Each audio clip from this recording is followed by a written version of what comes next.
자, 그렇다면 두 번째, 직장 내 괴롭힘에 대한 오해 진실에 대해서 알아볼게요. 왜 우리는 직장 내 괴롭힘에 대해서 오해하고 있을까요? 왜 우리는 리더의 당연한 업무 지시에도 불구하고 직장 내 괴롭힘이라면서 나를 세우고 있는 것일까? 질문을 하나 할게요. 직장 상사가 질문을 했습니다. 뭐라고 대답하시겠습니까? 등산 좋아하나? 자, 첫 번째 답, 등산 좋아합니다. 두 번째 답, 등산 싫어합니다.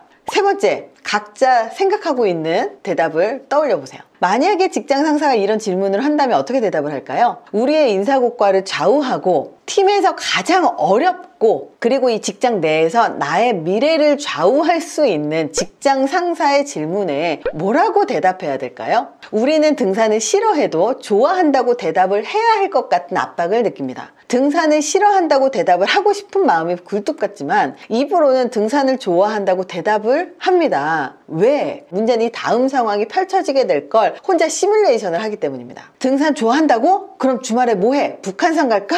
이 말이 이어지게 되면 주말에 꼼짝없이 북한산에 끌려가게 됩니다. 이렇게 한번 등산을 함께 다니기 시작하면 한 번만 끌려가는 것에 그치지 않고 매주 산에 끌려다니게 되죠. 매번 자기는 등산을 좋아하지 않지만 등산을 좋아한다고 대답할 것 같은 그 압박에 대답했을 뿐인데 매번 끌려다니면 속으로 이렇게 말을 하는 거죠. 아니, 등산 혼자 다니면 되는 거 아닌가? 왜 꼭 나를 끌고 가고 난리야? 이런 일들이 회사에서 너무 익숙한 풍경이에요. 등산만이 아닙니다. 점심시간에도 비슷한 일은 있고요. 일하는 중간에 커피 한잔 마시러 가자고 리더가 이야기할 때도 같은 고민을 한다는 거예요. 식사하러 갑시다. 직장 상사가 점심시간에 모두가 들을 수 있도록 말을 합니다. 식사를 하러 가면서 부하 직원은 메뉴 선정을 고민하죠. 팀장님, 오늘은 얼큰하게 김치찌개 어떠세요? 사실 자기는 오늘 점심은 느끼한 파스타를 먹고 싶었지만 팀장의 숙취를 보고 있자니 파스타를 먹고 싶다는 말하면 눈치 없는 부하 직원으로 찍히기 딱 좋죠. 아니, 점심시간은 개인 시간이 아닌가요? 왜 팀장의 눈치를 보면서 내가 먹고 싶지 않은 메뉴를 먹으러 가야 하는 건가요? 이거 진짜 괴롭힘 아닌가요? 속으로 수백 번 혼잣말을 하고 있지만 정작 직접 말을 하지는 못하죠. 등산 가기 싫다고 말하고 싶지만 거절하자니 팀장의 눈밖에 나게 될까봐 걱정이고, 등산을 좋아한다고 말하자니 매주 가기 싫은 등산을 따라갈까봐 걱정이 되죠. 이 대화에서 질문한 사람이 문제일까요? 대답한 사람이 문제일까요? 우리는 질문을 한 사람이 문제라고 생각을 합니다. 하지만 문제는 대답한 사람에게 있을 수 있다. 싫으면 싫다, 좋으면 좋다고 대답을 하고 모르겠으면 잘 모르겠다고 대답을 하는 게 정확한 소통의 시작입니다. 싫으면서 좋은 척, 좋으면서 싫은 척, 알면서 모른 척 하는 것은 상대방과 제대로 소통을 하기가 어렵게 만듭니다. 문제는 본인이 싫다, 좋다 명확하게 의사표현을 하지 못하면서 직장 상사가 갑질을 한다, 괴롭힌다, 부당하다고 생각을 한다면 직장 상사가 갑질을 하는 것일까요? 아니면 부하 직원이 오해를 하는 것일까요?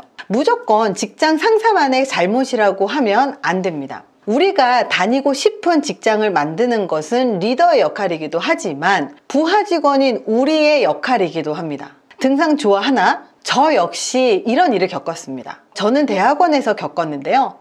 대학원생에게 지도 교수님은 완전히 신하고 같아요. 저희 교수님이요, 저한테 물어봤습니다. 이 질문을 딱 듣고 저도 짧은 사이에 빠른 생각이 오고 갔습니다. 괜히 이 등산을 가는데 빠지면 불이익이 있을 것 같고 따라가자니 가고 싶지 않은 그 마음들 사이에서 저는 결정을 했습니다. 제가 웃음기를 가득 장착하고 이렇게 대답했습니다. 교수님, 차가 다니는 길은 걸어가면 안 된다고 배웠습니다. 그러자 지도 교수님이 껄껄 웃으시면서 다른 대화로 넘어갔습니다. 그저 교수님은 최근에 건강 때문에 등산에 관심이 있었고 제자들과 대화를 하면서 그냥 가볍게 질문을 했을 뿐이에요. 그냥 그 중에서 갈 사람은 가고 안 갈 사람은 안 가도 된다, 이런 의도에서 물어봤을 뿐이고, 그리고 그 사람들하고 얘기를 하다가 참여하는 사람이 많다면 빠진 사람이 소외감을 느낄까봐 한 번 더 물어본 것 뿐이었다는 거죠. 재미있는 사실은 다음 날이었습니다. 다음 날 저 빼고 저희 학교 동기뿐만 아니라 선후배까지 모두 포함해서 45명이 전원 교수님과 등산을 다녀왔다는 거예요. 다녀오고 나서 몇 명이 이렇게 얘기했습니다. 교수님은 혼자 다녀오시지 왜 같이 가자고 하셔? 진짜 새벽부터 이게 뭐야? 사실 저는요, 교수님께 불만이 없었어요. 저는 거절을 했고 그 거절에 교수님은 단 한마디도 하지 않으셨거든요. 근데 진짜 문제는요, 본인이 하겠다고 하고 좋다고 말해놓고 뒤에서 험담하는 사람이었습니다. 문제는 그 사람도 거절할 수 없었을까요? 거절할 수 있는 상황임에도 불구하고 자기가 거절을 안 한 거예요. 왜? 교수님한테 잘 보여서 논문지도 잘 받으려고. 자기가 교수님한테 잘 보이고 싶어서 등산 따라가 놓고 험담을 하는 사람이 있었다는 거죠. 진짜 교수님이 등산 좋아하나? 라고 한 이 질문이 잘못이었을까요? 자기가 거절을 하지 않은 것인데도 불구하고 교수님에 대해서 불만을 갖고 험담을 하는 것이 잘못이었을까요? 지금 같은 경우는 험담을 하는 게 잘못인 게 맞아요. 왜냐하면 거절을 하지 않았거든요.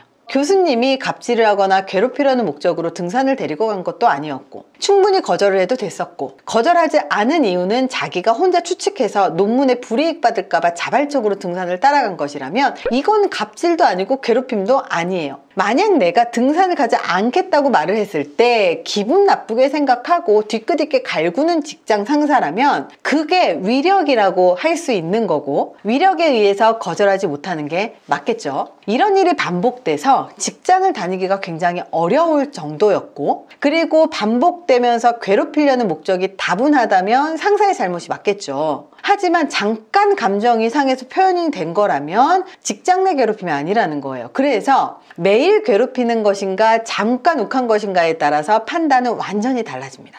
직장 상사도 업무 성과와 관련이 없는 개인적인 부탁을 거절한다면 그 거절을 존중해야 상부하 사이에서 진정한 소통이 시작됩니다. 부하 직원도 역시 대화의 능력을 키워야 하고 리더도 꼰대식을 버려야 해요. 그래서 우리는 어떻게 상대방하고 대화를 할 것인가, 그리고 내가 부하 직원이지만 내가 어떻게 하면 상사가 기분 나쁘지 않게 웃으면서 거절하는 요령, 그리고 그 거절을 정확하게 할 수 있는지에 대한 커뮤니케이션의 스킬을 기르는 건 굉장히 중요할 것 같습니다. 그래서 부하 직원만 노력을 해야 될 게 아니라 리더도 역시 열린 마음으로 노력을 해야 되겠죠?